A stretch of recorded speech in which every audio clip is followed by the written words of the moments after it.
Hello friends, welcome back in recipe with story telling video. जी हाँ, ये जो वीडियो होने वाला है ये बहुत ज़्यादा इंटरेस्टिंग और अलग होने वाला है, क्योंकि मैं रेसिपी के साथ साथ आप लोगों को बहुत इंटरेस्टिंग एक हॉरर स्टोरी सुनाने वाली हूँ, जो कि बिल्कुल ही ये रियल स्टोरी है। तो चलिए फ्रेंड्स, आप लोग रेसिपी एंजॉय कीजिए और मेरी कहानी भी सुनिए। अगर आप लोग को अच्छा लगेगा तो एक लाइक किए बिना मत जाइएगा। तो फ्रेंड्स, आज जो स्टोरी मैं सुनाने वाली हूँ उसका टाइटल है बंद दरवाजे का राज। तो चलिए ये कहानी शुरू करते हैं। एक रामपुर नाम का छोटा सा गांव था। उस गांव के कोने में एक पुरानी हवेली जैसा घर था। लोग कहते थे वहाँ 15 साल से कोई नहीं रहता। उस घर के बारे में अजीब कहानियाँ मशहूर थी, क्योंकि गांव छोटा सा था तो कोई भी बात फैलने में टाइम नहीं लगता। रात को वहाँ से रोशनी दिखा करती थी, जबकि उस घर में कोई नहीं रहता था। और कभी कभी किसी बच्ची के हंसने की आवाज़ भी आया करती थी लोगों को।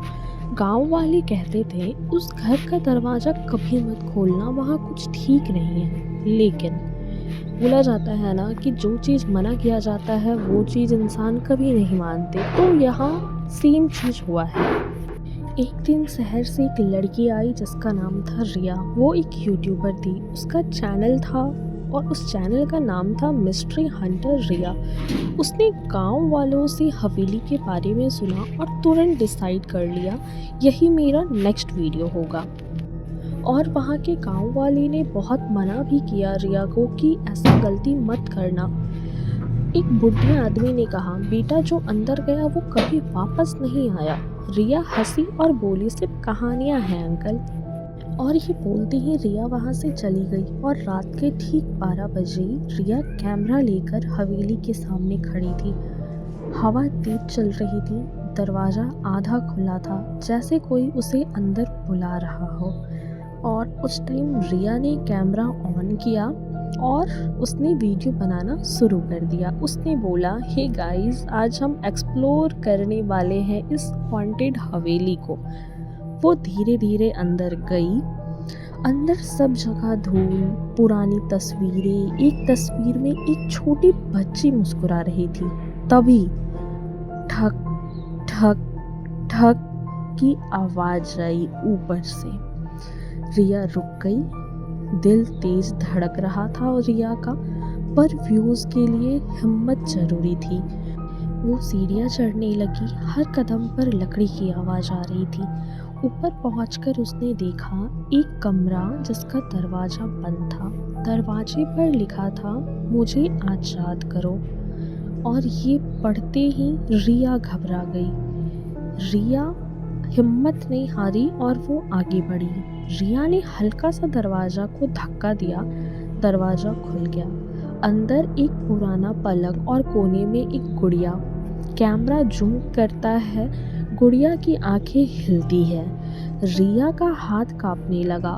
तभी पीछे से हल्की सी आवाज़ आई, तुम मुझे देख सकती हो क्या? रिया धीरे से मुड़ती है। वहाँ एक 10 साल की लड़की खड़ी थी। सफ़ेद कपड़े, लंबे बाल, आंखों में आंसू। रिया ने हिम्मत करके पूछा, तुम कौन हो? लड़की बोली, मैं सिया हूँ। मुझे 15 साल से यहाँ बंद कर दिया गया है। रिया शॉक्ड हुई और डर गई। और उसने पूछा, कौन बंद किया? सिया बोली, मेरे पापा ने। और उसके बाद सिया ने सच्चाई बताई। सिया ने बताया उसके पापा साइंटिस्ट थे। उन्होंने एक एक्सपेरिमेंट किया था, इंसान की आत्मा को रोकने का एक्सपेरिमेंट। और आपको पता है दोस्तों, ये जो एक्सपेरिमेंट हुआ था वो सिया की बॉडी पर ही हुआ था। और ना चाहते हुए भी एक्सपेरिमेंट फेल हो गया और सिया की बॉडी मर गई। लेकिन उसकी आत्मा इस कमरे में फंस गई। सिया रोकर बोली, सब मुझे भूत समझते हैं, पर मैं बस घर जाना चाहती हूँ।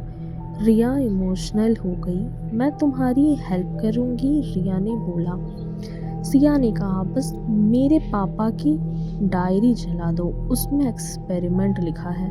डायरी पलंग के नीचे थी। रिया ने डायरी उठाई। जैसे ही डायरी खोली, अंदर लिखा था, अगर कोई इस डायरी को जलाएगा तो उसकी आत्मा सिया की जगह फंस जाएगी।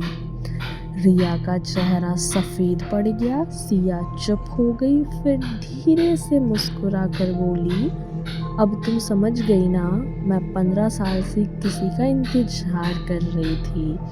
रूम का दरवाज़ा जोर से बंद हो गया और कैमरा गिर गया।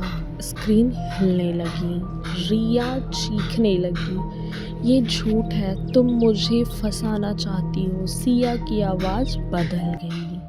तभी सिया ने बोला, हर 15 साल में मुझे आज़ादी मिलती है, अब तुम मेरी जगह रहोगी। अचानक रूम में तेज रोशनी हुई और सब चुप। अगले दिन गांव वाले हवेली के बाहर भीड़ लगाए खड़े थे। दरवाज़ा खुला था, अंदर कैमरा पड़ा था, कैमरा चल रहा था। लास्ट रिकॉर्डिंग में रिया का चेहरा नजर आ रहा था। वो सीधा कैमरा में देखकर मुस्कुरा रही थी, पर उसकी आंखें सफ़ेद थी। वो धीरे से बोली, गाइस, आज हम एक्सप्लोर करने वाले हैं इस हॉन्टेड हवेली को। बिल्कुल वही लाइन जो उसने पहली रात बोली थी। और अब बारी है स्टोरी की एंडिंग की। 15 साल बाद एक नया यूट्यूबर गांव में आता है और हवेली के बारे में सुनता है। दरवाज़ा पर अब लिखा है, मुझे आज़ाद करो, रिया। सो फ्रेंड्स, आपको मेरी ये स्टोरी टेलिंग वीडियो कैसी लगी? मैंने कुछ नया ट्राई किया। अगर आपको अच्छी लगेगी तो मैं आपसे ऐसी वीडियो बनाया करूँगी, और अगर अच्छी लगेगी तो मुझे कमेंट करके बताइएगा। लाइक किए बिना मत जाइएगा। और ये साथ ही साथ मैंने आप लोगों को रेसिपी भी शेयर किया है मटर मसाला की। तो आपको मेरी ये वीडियो कैसी लगती है कमेंट करके ज़रूर बताइएगा। और फ्रेंड्स, थोड़ा सपोर्ट कीजिएगा। और आप लोग को अगर अलग तरह की स्टोरी चाहिए तो मैं वो भी लेके आऊँगी। अगर हॉरर स्टोरी चाहिए तो वो भी लेके आऊँगी। आप लोग बस मुझे कमेंट कीजिएगा कि कैसी रेसिपी चाहिए, कैसी वीडियो चाहिए, कैसी स्टोरी चाहिए। मैं बिल्कुल आप लोग के लिए अलग अलग लेकर के आया करूँगी। तो फ्रेंड्स, यहाँ पे स्टोरी तो ख़त्म हो गई और अब मेरा मटर भी बन के तैयार है। उम्मीद करती हूँ ये वीडियो बहुत पसंद आई होगी आप लोगों को। मैंने कुछ नया ट्राई किया है, मुझे पर्सनली अच्छा लगा। आप लोगों को कैसा लगा कमेंट कीजिएगा। मिलूँगी नेक्स्ट वीडियो में। Thanks for watching. Bye bye, take care to all.